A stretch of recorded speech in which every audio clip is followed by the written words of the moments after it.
First of all, we have with us Peggy Askin. She's with the Marxist-Leninist Party. We have Heather McIntosh. She is running for the Green Party. And sitting next to Heather is Stephen Randall, your Liberal candidate. Michelle Rempel, she's your Conservative candidate. Paul Vargas for the New Democratic Party for Calgary-Center-North. Let's begin. Who decides the agenda during the elections? Media consortiums, political parties. It's not seniors, it's not workers, it's not youth. We are in an election that we don't need, and we need stability in our government.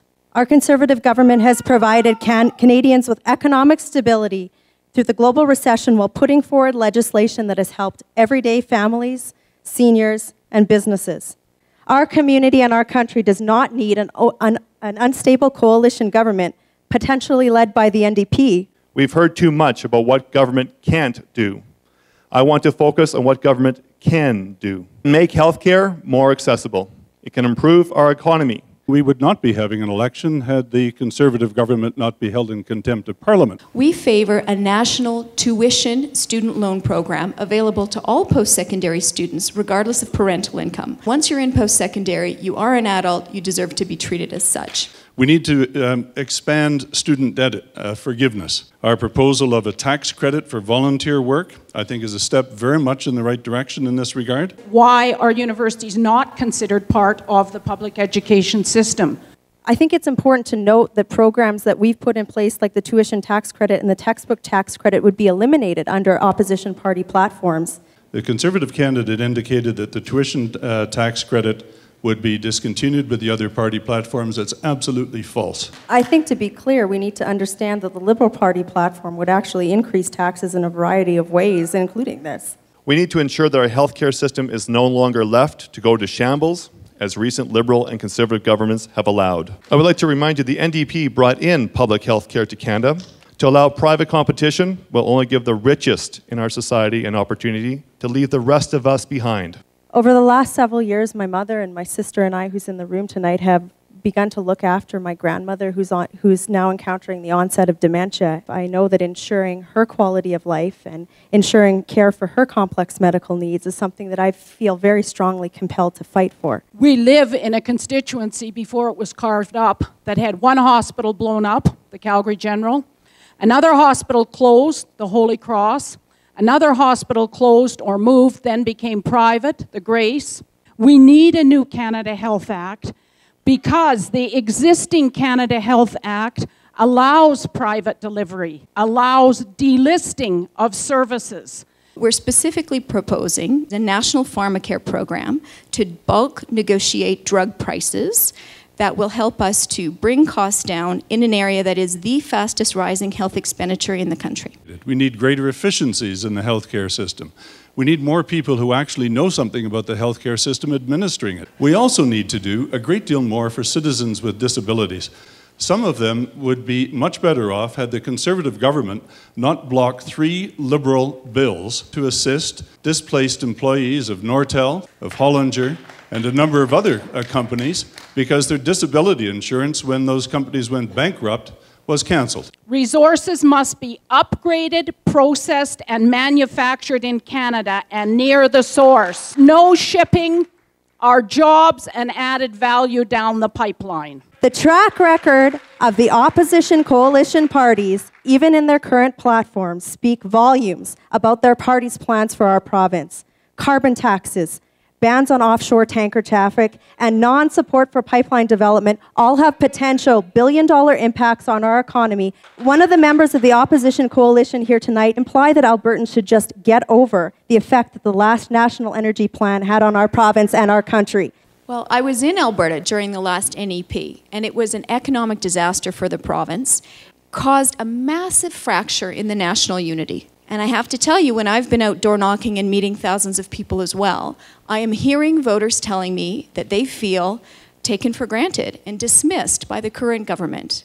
The Green Party is pushing for a Canadian energy strategy that would include a natural gas emergency preparedness plan. We all use gas to heat our homes. We need a secure supply in the winter. And yes, we're talking about a price on carbon. Even the CEO of Shell Canada is calling for a price on carbon, and Preston Manning's been an outspoken advocate of full cost accounting in the oil sands. It's the right thing to do environmentally, and it's the responsible thing to do for our economic prosperity. Is there no sense of irony here that the provincial government is now talking about a national energy policy, and the Conservative government is now talking about a national energy policy as well? We have suffered dreadfully from the ill-conceived national energy policy in 1980. I don't think anyone would ever deny that. But it's 30 years ago. As Paul Martin said, the only person in the room who actually remembered, who was old enough to remember it, was Jim Palmer. The Conservative candidate has conveniently failed to comment on the fact that the cap-and-trade policy, which the Liberal Party is advocating, was in fact the Conservative Party's platform in 2008. Our obsession with petroleum-based energy creation comes from its abundance in our region.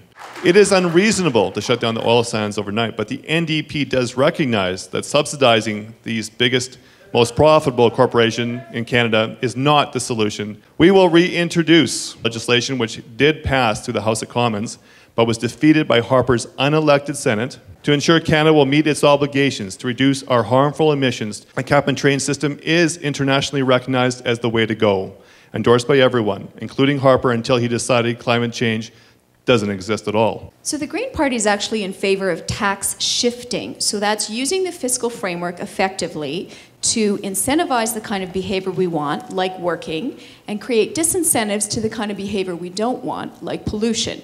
So in this context, we favor self-reliance. We'd like to decrease income tax for middle-income Canadians, the majority of Canadians. Specifically, we've budgeted in this proposal a drop in CPP and EI contributions. An increase in corporate taxes is not necessarily a good thing. We're not increasing them. We're maintaining them at the 2010 level. The NDP wants to, of course, put corporate taxes back to 19.5%. I'm running for the Conservative Party of Canada because our party believes that you know how to spend your money better than we do. We've lowered the GST by 2 points. A low tax agenda is something that we're committed to. It's very clear in our party, and it's something that I very strongly support. Stimulating the economy and creating jobs is a good thing. The corporate tax cuts are not the way to do that. We instead would favor a job creation tax credit. It's based on actual performance, number of jobs created. The government doesn't decide if these jobs should be in big industry, small business, or the United Way. That's up to the job creators. What the Conservative budget, of course, did not indicate is how we're going to pay for $30 to $50 billion in F-35s and approximately $13 billion in mega US-style prisons. I actually had the opportunity to speak with one of our men and women in the armed forces who lives in this riding, and they watched a colleague die in one of the aging Sea King helicopters. We need to replace our military equipment. It's something that our government supports, and it's something that I'm not going to apologize for. You, of course, realize that the NDP did not support the Afghanistan mission. We honestly don't see how you can go to a different country, put a gun to their head, and change their opinion. The NDP really does want to reinvest in the Coast Guard and the Navies. There was some great promise in 2006 with the Federal Accountability Act, and unfortunately we haven't seen that followed through in many areas. Patronage appointments. We had initially a strong commitment to avoid the patronage system. We're not seeing that to be the case. One of the Prime Minister's executive assistants recommended a candidate to the Montreal Port Authority recently for a position. The scandal with Bruce Carson. There is no way that we should have these sorts of issues in our public appointments. The Reform Party, of course, did come to office promising Senate reform, including an elected Senate. Something seems to have fallen by the wayside. The NDP has always wanted the Senate to nix the Senate because it's always canceling what you want. We're trying to bring in proportional representation. Well, our government went into office in 2006 in response to one of the worst scandals in government history, the sponsorship scandal through the Liberal Party of Canada. We've introduced legislation, including the Accountability Act. After 2008, the 2008 election, the coalition parties went immediately forward and said, we do not respect what Canadian voters just said. So let's talk about that for a minute. Canadians want a strong, stable, conservative government right now, a strong hand at the tiller, and that's what we propose to provide. We don't want a government who passes an Accountability Act and then violates international law. We don't want a government that defies their own Supreme Court on the question of rights. We want accountability from a government who actually changes documents in the case of the Kairos funding. Crime rates have been dropping in this country for 10 years. 44% of Canadians think crime rates have risen, and they're wrong, bottom line. The volume of crime reported to police is down 17% in the last 10 years, and violent crime is off 12% since 2000. The Truth in Sentencing Act, which the Conservatives passed last year, is lengthening sentences and filling jails so fast that it will double the cost of the federal and provincial penal system in 5 years. The NDP has always supported more rehab centers for addicts. That would curb 80% of the crime that you're experiencing on the streets right now. It's a medical problem. It's a problem of the economy.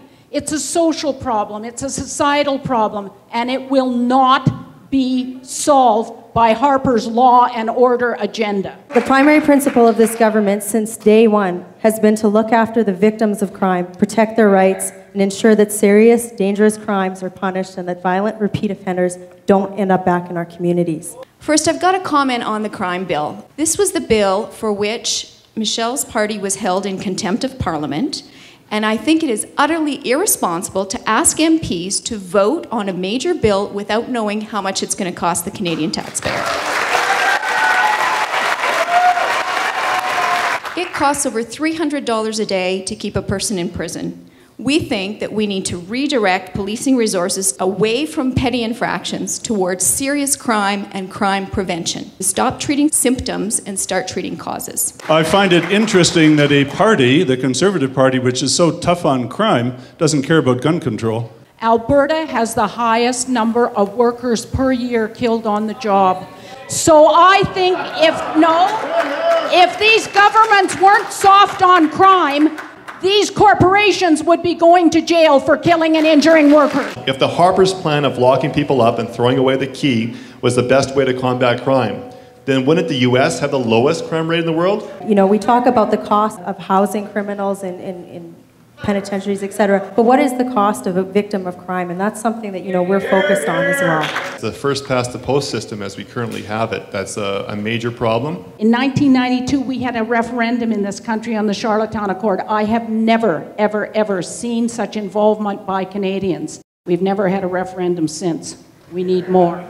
You're seeing more opportunities for people to interact with government, and I want to continue that trend. Participatory budget preparation processes where citizens can actually get involved, and we're seeing a first example of that here in the city of Calgary. No one on this panel can possibly speak to every one of the 83,000 voters in Calgary, Calgary-Center-North. The information that government contains actually belongs to all of us.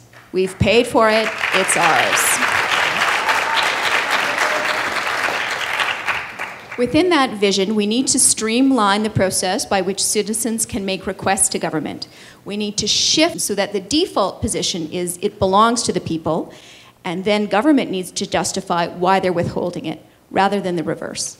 It's very difficult to imagine a Conservative government which is going to advance freedom of information when the senior civil servants are all muzzled, the diplomats have to have their speeches approved by the Prime Minister's office, and there's no respect for our senior civil service by this current government. The NDP has benefited from the Freedom of Information Act. We'll do more to improve that because it certainly has helped us go after the Liberals and the Conservative government and do our job. If a Liberal government is returned, and if I am a member of Parliament for this riding, never again will we fail to get a seat in the United Nations Security Council, nor will we have to walk away in shame from international leaders on environmental policy. Who do we want to be sitting at 24 Sussex Drive? Stephen Harper was brought in on the promise of accountability and small government. What have we gotten? More secrecy and the biggest deficits in Canadian history. Jack Layton has spent his entire adult life working hard and getting the results for people he represents. Spent years fighting hard against the Liberals during their sponsorship scandals and fighting harder under the blatant mismanagement of the Harper government. You have a choice between a stable, strong economic management led by Stephen Harper and the Conservative team, or a risky, high-taxing, job-killing coalition led by Jack Layton. 500,000 manufacturing jobs have been lost. There's nation wrecking going on. For the Prime Minister of this country to stand up and say he's engineered economic recovery, it's not dealing with reality. I want to represent you as your MP, and I hope to earn your vote if you choose to send Canada's first Green MP to Ottawa from right here in Calgary-Center-North.